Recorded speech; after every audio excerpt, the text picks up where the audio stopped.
Let us sing a song that will cheer us by the way. In a little while we're going home. 성도들의 교과 공부를 응원합니다. 강남하늘교회 교과 방송입니다. 네, 학교에서 수업 많이 하시잖아요. 네. 수업하시기 전에 보통 출석 체크 하지 않나요?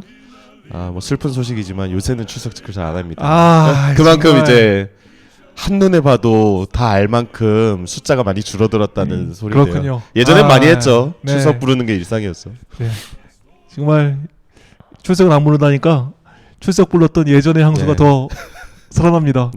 출석 좀 불러주시죠. 네. 저희도 출석을 좀 불러보는 게 좋을 것 같은데 뭐 아시다시피 너무 많이 보세요. 그러니까 누가 들으셨는지를 불러드리려고 하니까 이건 뭐 네. 저희 힘으로는 안 될 것 같고 네. 반대로 네. 저희 방송을 봐주시는 분들이 네. 나 왔다 하고 표시를 해주셔야 되지 않을까. 그렇네요. 나도 들었다. 그러네요. 예, 저희는 사실 잘 모르는데 네. 표시를 해주시면 어떨까. 늘 말씀드립니다. 우리 오늘은 강남하늘교회 홈페이지부터 할까요? 강남하늘교회 홈페이지를 통해 부르시는 분들은 아멘을 누르시면 출석 인정이 됩니다. 네. 뭐 개근상을 드리진 않지만 네. 예, 출석 인정이 되고요. 유튜브로 보시는 분들은 우선 기본적으로 구독을 먼저 하신 다음에 좋아요를 눌러주시면 출석이 한 반 정도 됐고 댓글까지 달아주시면 예, 출석으로 인정을 해드리는 걸로 하겠습니다. 네, 저희가 강조하는 이유가 있습니다. 제가 여러 교회 이렇게 컨설팅을 위해서 가보면 우리 교회가 정말 약한 게 있는 것 같아요. 이게 뭐냐 하니까 표현하는 게 정말 네. 약한 것 같더라고요. 이 고마움을 표현하는데 아주 약하고 이게 또 정말 마음속에 있는 여러 이게 좋은 생각들 나누는데도 약하더라고요. 아마 우리 교사님들도 이 성도들이 또 이렇게 학생들이 그 표현해 주는 게 없는 것 때문에 아마 어떨 때는 좀 지치실 것 같다는 생각도 듭니다. 그래서 지금 저희가 뭐 좋아요, 댓글 또 뭐 아멘을 통해서 또 구독을 통해서 이렇게 표현하는 걸 연습하고 있는데요. 또 여러분들이 또 이 일에 함께해 주셔서 감사합니다. 네. 오늘은 7과 용서하시는 하나님입니다. 근데 요번 7과쯤 되니까 네, 뭐 늘 이제 성경을 주제로 한 교과가 네. 그랬는데 중간쯤 오면 한번 네. 고비가 오는 것 같아요. 그러네요. 뭘 이야기하려는 건지 딱 이게 주제를 명확하게 드리고 싶어서 준비를 네. 했는데 사실 이번에 그게 좀 어렵더라고요. 그렇죠. 그래서 준비했습니다. 네. 여기서 흐름을 좀 잘 이해하고 가는 것이 중요한 것 같습니다. 흐름을 알려드릴 테니까 집중해서 한번 들어보세요.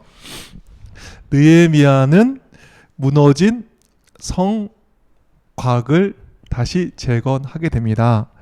그런데 이 느헤미야에게 배워야 될 게 있는 것 같습니다. 뭐냐 하면 성곽을 세운 후, 다른 말로 성공을 거둔 후에 거기서 끝나지 않습니다.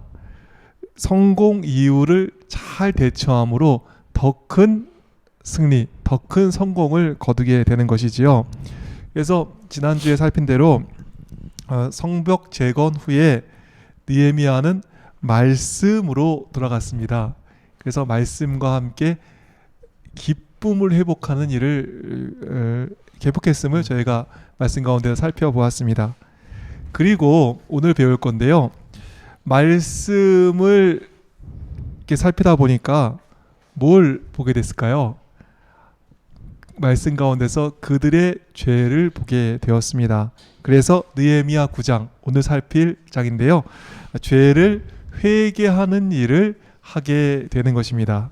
그리고 다음 주에 또 살피게 되지요. 성벽 건축 후에 말씀을 읽고 회개 운동이 일어난 다음에는 그 정말 말씀대로 살기로 그들이 서약하는 일이 일어나게 되는 것입니다.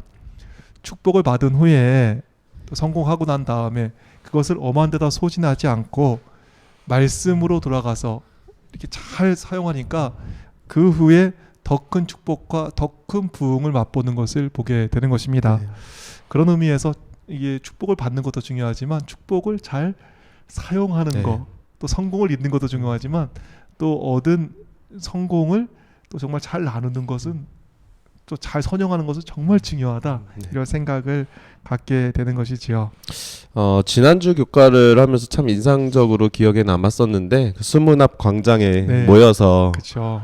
다 이제 좀 잘 된 것 네. 같을 그때 사람들이 다 모여서 말씀을 네. 듣고 또 뭐 심지어 말이 잘 안 통해서 이해가 안 되니까 네. 옆에 사람들이 붙어가지고 이해시켜주고 그렇죠. 도와주고 그리고 마지막에 그렇게 말씀을 하면서 울면서 그렇죠. 부흥이 일어나는 네. 모습을 봤는데 참 성벽 재건 이후에 이렇게 말씀으로 돌아간 그 모습 자체도 굉장히 인상적이었습니다. 근데 거기서 계속 더 나아가게 되는 거죠. 그렇죠. 말씀으로 돌아가고 그 결과 깨닫게 된 것이 있었습니다. 선지자왕에는 이렇게 기록되어 있습니다. 날마다 율법의 말씀을 들을 때 백성들은 자기들이 범죄와 지난 세대가 저지른 그들 민족의 죄악을 깨닫게 되었다. 말씀을 계속 연구하면서 지금까지 저질러온 죄악들 그리고 자신들이 얼마나 죄가 많은지를 깨닫게 됩니다. 초막절이 22일에 끝나는데 느헤미야 9장 1절을 보시면 이틀 뒤인 24일에 백성들이 다시 모이게 됩니다. 느헤미야 9장을 읽어보시면 하나님께서는 이 아브라함에게 주신 약속을 지키셨고 또 출애굽 때는 수많은 은혜를 베풀었지만 이 여전히 배응망덕하고 또 불신의 죄를 계속해서 저질렀던 그 민족의 죄까지 회개하게 되는 모습을 볼 수 있습니다. 네. 그러면 느헤미야 9장에서 회개 운동이 일어난 것을 저희가 지금 보게 되는데요. 그러면 여기서 회개와 후회의 차이를 좀 살펴볼 필요가 있겠다고 이렇게 생각이 듭니다. 회개와 후회는 어떻게 좀 다를까요? 가론 유다는 죄를 짓고 난 다음에 후회를 했습니다. 그러나 베드로는 회개를 했지요. 후회와 회개 이것이 다른 것 같기도 하지만 또 공통점도 있는 것 같아요. 뭐가 공통점이냐 하면 잘못을 알고 잘못을 깨닫는 거는 공통점인 거죠. 근데 차이점이 있습니다. 후회에는 두 가지가 나타나는 것 같아요. 유다를 보면 죄를 깨닫고 난 다음에 자기가 한 일에 엄청난 일을 발견하고 난 다음에 유다는 자포사기의 심정으로 두려움으로부터 회피하고자 자살을 선택합니다. 그러니까 어떻게 보면 이 후회는 자포자기하고 회피하는 거 그것이 후회의 모습이기도 합니다. 또 유다는 자살이라는 극단적인 방법을 택함으로써 이 죄를 끝까지 자기가 해결하려고 하는 또 자기가 책임지려는 그러한 정말 모습을 보여주고 있는 것이죠.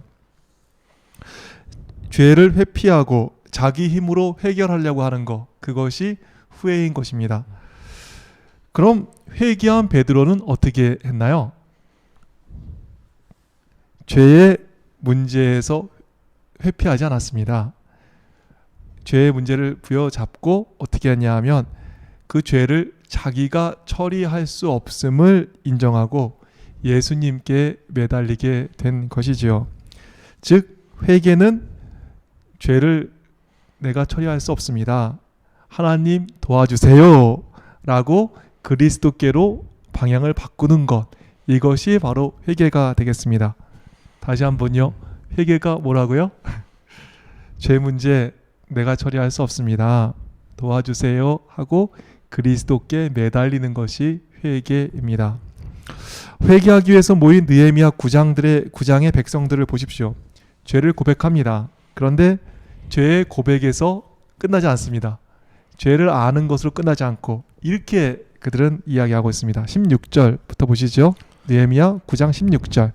그들과 우리 조상들이 교만하고 목을 굳게 하여 주의 명령을 듣지 아니하고 거역하며 주께서 그들 가운데에서 행하신 기사를 기억하지 아니하고 목을 굳게 하며 패역하여 스스로 한 우두머리를 세우고 종 되었던 땅으로 돌아가고자 하였나이다. 죄를 깨닫게 된 거죠. 네. 그러나 거기서 끝나지 않습니다. 그러나 주께서는 용서하시는 하나님이시라. 은혜로우시며 긍휼히 여기시며 더디 노하시며 인자가 풍부하심으로 그들을 버리지 아니하셨나이다. 교만한 거, 목이 굳은 거, 명령을 듣지 않았던 거, 그 죄를 고백합니다. 그러나 거기에 머무르지 않고 17절 보시면 어떻죠? 그러나 주는 용서하시는 하나님이시라. 용서하는 이 하나님임을 바라보는 것이죠. 그리고 은혜로우시며 궁일이 여기시며 더디 노하시며 인자가 풍부하심으로 그들을 버리지 아니하셨나이다. 죄의 문제를 자기가 처리하지 않고 처리해 주시는 하나님을 바라보시는 것입니다. 주는 용서하시는 하나님이시라. 용서하시는 하나님을 바라보는 것입니다. 용서하시는 하나님, 우리도 이 하나님 바라보았으면 좋겠습니다. 그래서 화요일 소지에 이런 말씀이 있습니다. 죄를 고백하는 행위가 우리를 구원하는 것이 아니다. 그것은 우리를 위한 그리스도의 희생을 통해서만 가능하다. 고백과 회개를 중심으로 우리는 그리스도를 통해서만 의롭다고 여김 받을 수 있다는 사실을 인정해야 한다. 우리는 그리스도를 통해서만 의롭다고 여김 받을 수 있다는 사실을 인정해야 한다. 죄의 문제는 내가 처리할 수 없습니다. 하나님만이 죄의 문제를 처리하신다는 거 우리 믿으면서 우리 죄의 문제가 있을 때 그리스도께로 방향을 전환하는 그러한 회개의 역사 우리 가운데도 일어나기를 간절히 바라겠습니다. 네. 저도 학교에서 이 아이들한테 회개와 관련돼서 네. 가르치기 위해서 좀 자세히 연구한 적이 있었는데 지금 말씀해 주신 하나님께서 죄를 처리해 주실 수 있음을 인정하고 방향을 완전히 돌리잖아요. 그래서 아이들에게도 이렇게 방향을 돌려야 된다는 걸 강조하게 됐는데 우리 느헤미야 백성들을 보면서 다시 한번 회개의 의미를 파악할 수 있는 것 같습니다. 교과에는 이런 말씀을 쓰고 있습니다. 이스라엘 자손들은 그들의 선조들이 나라를 망치고 민족 전체를 포로의 수렁에 빠뜨린 역사에 대해 분노할 수 있었다. 아니면 귀환한 백성들을 초라한 현 주소로 이끈 지도자들의 결정과 경건함에 결여되었던 이전 세대들에 대한 불평의 시간을 보낼 수도 있었다. 그러나 증오와 불만을 품기보다는 그들은 겸손히 자복하는 심정으로 하나님께 향했다. 아멘. 이 느헤미야 시대의 백성들이 말씀을 연구하면서 그 많이 알게 된 나라를 망치게 된 그 원인들, 선조들 충분히 욕할 수 있었지만 욕하지 않았고 또 나라를 초라하게 만든 그 지도자들을 비방하지 않았습니다. 대신에 그 모든 문제를 가지고 하나님께 나아가는 것입니다. 그리고 은혜롭고 자비로운 또 용서하시는 하나님을 바라보는 것이죠. 그러니까 저희는 때때로 이렇게 남을 비난하는 너가 잘못됐다라고 비난하는 것으로 의롭게 된다고 생각하는 경향이 조금 있는 것 같아요. 그래서 그렇죠. 그걸 내가 지적할 수 있다는 건 내가 그만큼 의롭다라고 생각하는 경향이 있지만 사실은 그렇지 않잖아요. 그렇죠. 의롭다면 저희가 남을 비난해서 얻을 수 있는 게 아닌 것입니다. 남을 비난하는 것뿐 아니라 우리가 하는 어떠한 행동도 어떠한 행위도 우리 죄를 해결할 수 없는 네. 것이지요. 그리스도만이 해결할 수 있음을 믿고 그리스도께로 방향을 돌이키는 것, 이것이 바로 진정한 회개라고 생각하고 이 가운데 진정한 죄의 용서가 일어날 수 있음을 믿게 되는 것이죠. 네, 찬미가 351장을 보면 울어도 못하네라는 제목의 찬미가 있습니다. 참 이 가사를 읽다 보면 네. 이 가사를 쓰는 그 마음이 나는 정말 아무것도 할 수 없구나. 오로지 예수님밖에 못하는구나를 이제 뼈저리게 느낀 그 마음을 알 수 있는데요. 네. 가사를 조금 읽어드리면 351장 울어도 못하네. 1절 울어도 못하네. 눈물 많이 흘려도 죄를 씻지 못합니다. 나를 구원하실 이 예수밖에 없는 것입니다. 아무리 많이 울어도 죄가 씻기지 않는 거죠. 나를 구원하실 이 예수밖에 없다. 2절에도 그렇습니다. 힘써도 못하네. 말과 뜻과 행실이 깨끗하고 착해도 다시 나게 못하니 힘써도 못하네. 후렴에는 십자가에 달려서 예수 고난 당했네. 나를 구원하실리 예수밖에 없네. 죄의 문제 해결하시는 분은 예수님밖에 없으신 겁니다. 죄의 문제를 내가 해결하는 것이 아니라 예수님께서 해결하심을 믿고 스스로 해결하고자 노력하는 것이 아니라 그리스도께 주님께 방향을 돌이키는 회개의 역사가 우리 가운데 일어나게 되기를 바랍니다. 네, 그러네요. 주께서는 용서하시는 하나님이시니라. 이 자신이 뭐 죄를 갖고 고민한 게 아니라 용서하시는 하나님을 바라본 이 느헤미야와 느헤미야 시대의 백성들의 모습이 정말 우리의 모습, 또 저의 모습 되기를 간절히 네, 바라겠습니다. 그래서 조금 어렵긴 했지만 7과의 그 제목이 참 잘 중간 단계에서 그쵸. 잘 잡힌 것 같아요. 용서하시는 하나님. 아, 그 자체로도 저희에게 큰 감동을 주고 교훈을 주는 것 같습니다. 그렇죠. 네. 용서하시는 하나님, 거기에 소망이 있는 것이죠. 그래서 믿고 맡겨야 되는. 화요일 소지를 보시면 느헤미야 백성들은 또한 선조나 지도자들을 비난하는 대신에 과거의 죄의 문제를 해결해 주시는 하나님을 바라본 이야기가 나옵니다. 네. 아브라함부터 출애굽에서 이스라엘을 인도하신 하나님을 바라보니까 네. 어떻게 느꼈냐면 이렇게 느꼈습니다. 화요일 소지에 네. 요점은 이스라엘 백성은 완고했고 하나님은 성실하셨다는 것이다. 하나님이 이스라엘에게 행하셨던 일들을 바라봄으로써 그들은 하나님이 과거에 그들에게 많은 것들을 행하셨던 것처럼 지금도 그리고 앞으로도 돌보리라는 사실을 상기할 수 있었다. 그래서 하나님이 그들의 역사를 통해 어떻게 행하셨는지를 기억하는 일은 이스라엘 백성에게 항상 중요했다. 참 이 과거를 쭉 돌아보면서 뭐 안타까운 일도 많고 속상한 일도 많으니까 비난할 수 있는데 그런 게 아니라 수많은 실패에도 불구하고 은혜로우시며 늘 우리를 불쌍히 여기시는 하나님이 계시다는 것을 다시 한번 생각하게 되는 것입니다. 또 다른 주제가 나오는데요, 그렇죠? 보니까 이렇게 하나님을 바라보는 것 가운데 또 과거를 보면서 과거의 역사를 이제 보게 되는 거네요. 보니까 그 가운데 우리를 불쌍히 여기시는 또 하나님에 대해서 다시 한번 생각하는 모습이 등장하네요. 네, 그 마음을 좀 같이 느끼기 위해서 조금 길지만 느헤미야 9장 26절로 있는 말씀을 쭉 읽어보려고 합니다. 그러면 역사 속에서 어떻게 해주셨는데 백성들이 이랬던 과거를 살펴보면서 그때 느헤미야 백성들이 어떻게 느끼고 있는지를 딱 느낌이 오네. 벌써 안 읽어도 우리는 하염없이 부족했을 것이고 그 부족한 사람들에게 주님께서는 하염없는 은혜를 내려주셨을 것 같은데 하나님은 성실하게 해주셨겠죠. 9장 26절 말씀부터 보겠습니다. 그들은 순종하지 아니하고 주를 거역하며 주의 율법을 등지고 주께로 돌아오기를 권면하는 선지자들을 죽여 주를 심히 모독하였나이다.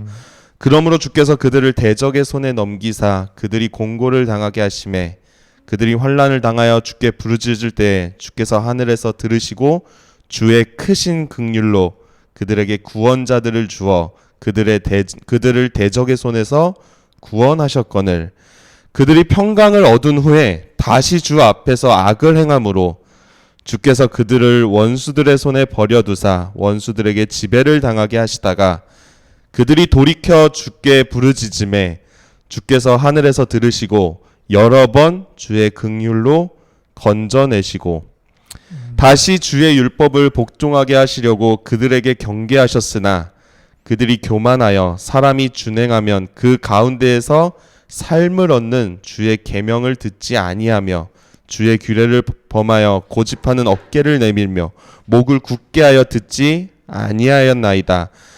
그러나 주께서 그들을 여러 해 동안 참으시고 또 주의 선지자들을 통하여 주의 영으로 그들을 경계하시되 그들이 듣지 아니하므로 열방 사람들의 손에 넘기시고도 주의 크신 긍휼로 그들을 아주 멸하지 아니하시며 버리지도 아니하셨사오니 주는 은혜로우시고 불쌍히 여기시는 하나님이시니이다. 아멘. 참 몇 번인지 모르겠어요. 역사 속을 돌이켜 보면서 잘못 저질러서 일이 벌어졌을 때 그래서 돌이켜서 도와달라는 말을 또 들으시고 다시 건져주시고 기껏 그래놨더니 또 마음이 화장실 들어갈 때 나올 때 마음 다르고 네. 힘들 때 그렇게 마음 돌이켜서 하던 백성들도 은혜를 입었을 때는 오히려 또 이렇게 되는 모습을 우리 느헤미야 9장에서 볼 수 있었습니다. 참 이스라엘 백성도 살만하면 죄에 빠지고 구원해 주면 또 하나님 떠나는 것입니다. 참 이게 요 짧은 성경에서도 계속 반복되는데요. 그럼에도 하나님의 사랑은 이 성경 말씀처럼 불쌍히 여겨 끝까지 붙들어 주시는 것입니다. 아멘. 참 우리의 모습이 우리의 모습이 보이는 것 같아요. 네. 과거 이스라엘 백성과 지금 우리의 네. 모습 닮은 점이 참 많습니다. 수많은 죄를 지었고 또 구원을 받는데 구원을 해주시면 또 다시 이 모습처럼 주를 떠날지도 모르겠습니다. 그래도 저희가 오늘 생각할 수 있는 거는 네. 그럼에도 불구하고 그렇게 자꾸 돌이켰다가 또 떠나고 돌이켰다가 또 떠나는 모습에도 불구하고 이스라엘 백성들을 끝까지 불쌍히 여기시면서 건져주시는 하나님을 보니까 한편으로는 용기가 나기도 합니다. 우리의 네. 하나님이 그러신 분이라는 게 네. 저희에게 참 용기가 됩니다. 오늘 교과의 제목 하나님은 용서하시는 하나님이십니다.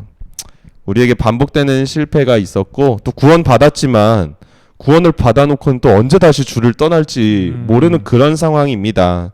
그럴지라도 우리를 불쌍히 여기시고 큰 긍휼로 베풀어 주시는 주님 바라보시면서 용기 얻으셨으면 좋겠습니다.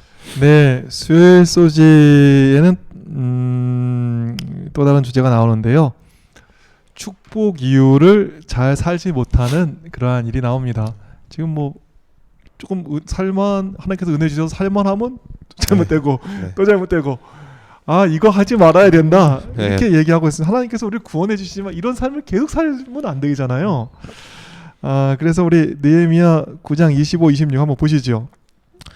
그들이 견고한 성읍들과 기름진 땅을 점령하고 모든 아름다운 물건이 가득한 집과 판 우물과 포도원과 관람원과 허다한 과목을 차지하여 배불리 먹어 살찌고 주의 큰 복을 즐겼사오나 그들은 순종하지 아니하고 주를 거역하며 주의 율법을 등지고 주께로 돌아오기를 권면하는 선지자들을 죽여 주를 심히 모독하였나이다. 여기 배불리 먹고 살찌고 주의 큰 복을 즐겼다 이렇게 얘기하고 있습니다. 그러니까 복을 많이 받은 네. 거죠. 그런데 교과의 말씀을 보면 어떻죠? 축복을 받으니까 이스라엘 백성들은 하나님께 모든 것을 받았지만 그것을 소유한 그들의 행복감은 하나님께 덜 헌신하게 이끌었다. 그러니까 복을 주니까 이 복 주신 분을 잊어버리고 이 복에 매이게 되는 거예요. 행복해서 그냥. 참 얼마나 안타까운지 뭐 그런 역사가 정말 성경에 무수히 많은 것 같아요. 기드온 얼마나 대단합니까? 네. 300명의 용사와 더불어서 미디안의 13만 5천의 그 엄청난 대군을 이기게 되었습니다.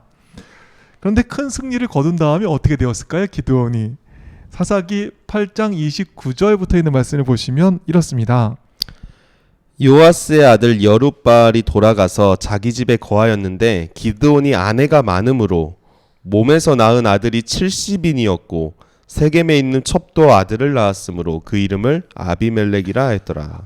기드온이 큰 승리를 거둔 후에 수많은 아내를 둔 것입니다.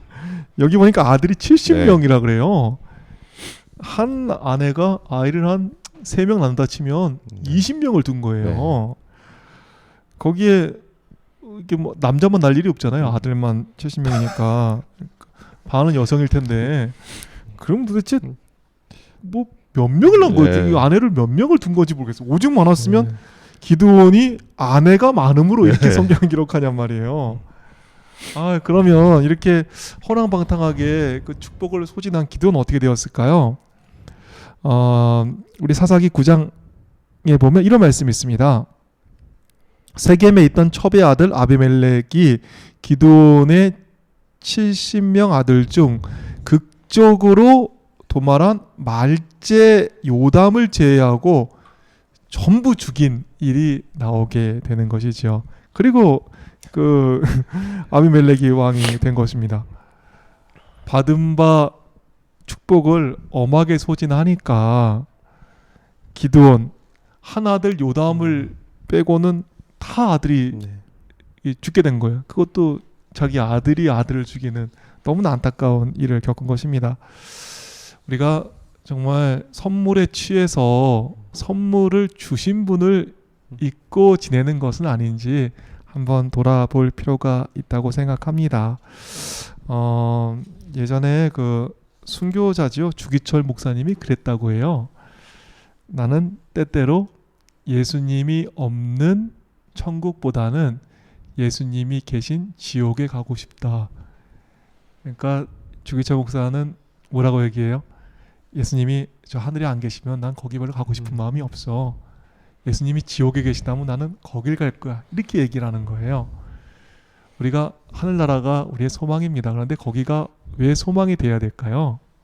거기에 선물을 주시는 분이 아니라, 좋은 걸 주시는 분이 아니라, 영생을 주시는 분, 그 영생 때문에 가는 것이 아니라 영생을 주시는, 그 좋은 것을 주시는 예수님이 계시기 때문에 그곳에 가야 되지 않겠습니까?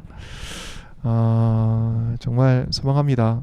축복 주시면 그 축복에 매여가지고 정말 축복의 근원 되시는 예수님을 잃어버리는 그 안타까운 역사가 우리의 삶에서 반복되지 않기를 소망해 봅니다. 오늘 성벽 재건 이후에 말씀을 읽던 백성들이 죄를 깨닫고 초막절이 끝난 이틀 뒤 다시 모여 그 죄를 회개하는 모습을 살펴보았습니다. 오늘 말씀 좀 정리해 주실까요? 네. 오늘은 성벽 재건 이후에 말씀 성회를 통하여서 죄를 깨닫게 되고 또 그 죄를 회개하는 그 회개 운동에 대하여 살펴보았습니다. 후회와 회개를 살펴보았습니다.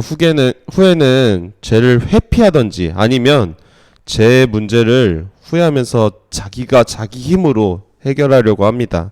그러나 회개는 내가 죄를 처리하지 않고 하나님께 나아가서 의지하고 해결을 받습니다. 느헤미야 시대의 사람들은 수많은 죄를 인식했습니다. 그러나 거기에 머물지 않고 주는 용서하시는 하나님이라 하고 용서해 주시는 하나님을 바라보는 것입니다.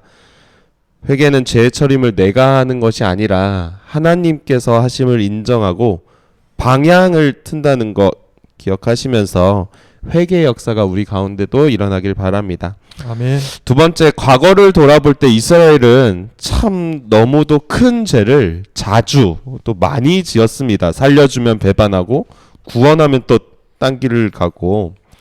그러나 하나님은 그런 민족도 큰 은혜로 구원해 주셨습니다. 우리도 많이 부족하지만 과거 역사 속에 하나님을 바라보시면서 용기 내셨으면 좋겠습니다. 아멘.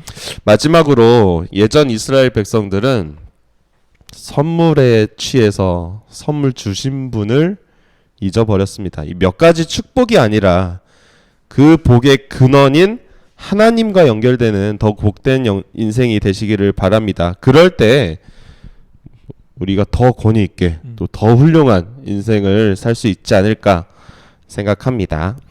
네, 함께 해주셔서 감사드리고요. 저희는 다음 주에 다시 찾아오겠습니다. 그때까지 안녕히 계십시오.